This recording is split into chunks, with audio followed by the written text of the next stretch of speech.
ওম শান্তি। আজকের প্রাতঃমুরলি বাপদাদা বলছেন, মিষ্টি বাচ্চারা, তোমরা এখন পূর্ণ দুনিয়ার গেট থেকে বেরিয়ে শান্তিধাম ও সুখধামেই যাচ্ছ।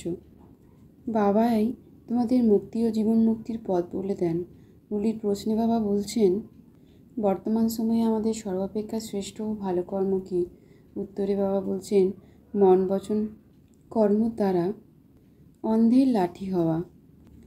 আমরা বাচ্চারা বিচাররূপী সাগরকে মন্থন করে বাবার দেওয়া শান্তি ও সুখের মার্গদর্শনে এগিয়ে চলছি।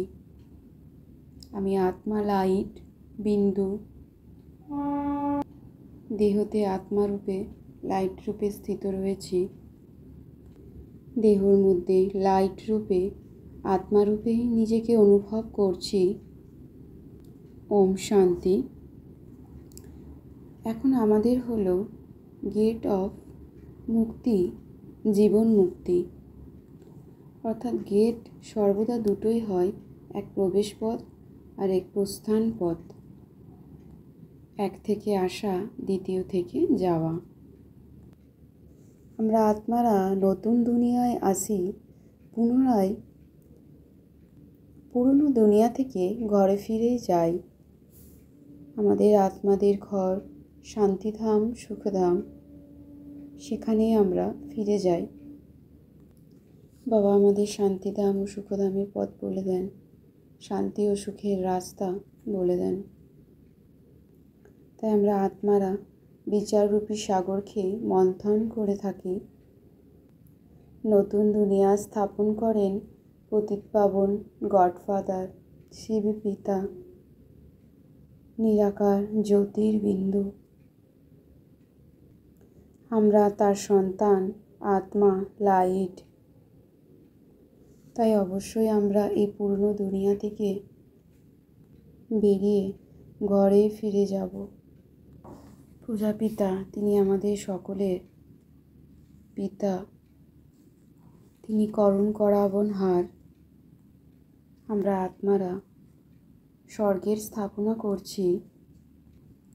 আমরা আত্মারা বাবা শ্রীমত অনুযায়ী চলে পুরুষার্থ করে বর্তমান সময়ে মন, বাণী ও কর্মের দ্বারা সর্বাপেক্ষা ভালো কর্ম করছি, অন্ধের লাঠি হওয়ার। বাবা আমাদের জ্ঞানের ত্রিনেত্র প্রদান করেছেন। আমরা আত্মারা বাবার দ্বারা জ্ঞানের ত্রিনেত্র প্রাপ্ত করেছি, যার মাধ্যমে আমরা পুরুষার্থের নম্বরের ক্রমানুসারে স্বর্গে গমন করছি। আমাদের আত্মাদের পিতা শিব পিতা, পতিত পাবন পরম পিতা পরমাত্মা শিব বাবা, বাবার দ্বারা আমরা আত্মারা জ্ঞান সাগরেই ডুব দিই। আর মায়ার দ্বারা অন্যরা বিষয় সাগরে ডুব দেয়। মায়া আমাদের বারবার ভুলিয়ে দেয়। তাই আমরা আত্মারা নিজেকে লাইট রূপে অনুভব করে শিব পিতাকে স্মরণ করে থাকি সর্বকর্মতে, সর্বক্ষণ, সর্বচিন্তায়। বাবাই আমি আত্মার মননে চিন্তনে রয়েছে। এভাবে আমি আত্মা মায়ার থেকে ডিট্যাচ হয়ে বাবার স্মরণে থাকি। আমরা বাচ্চারা মন, বাণী ও কর্মের মধ্যে অনেক ধ্যান রাখি। কখনোই আমাদের মনসা বাচা কর্ম না, কোনো কিছুর মধ্যে ক্রোধ আসে না।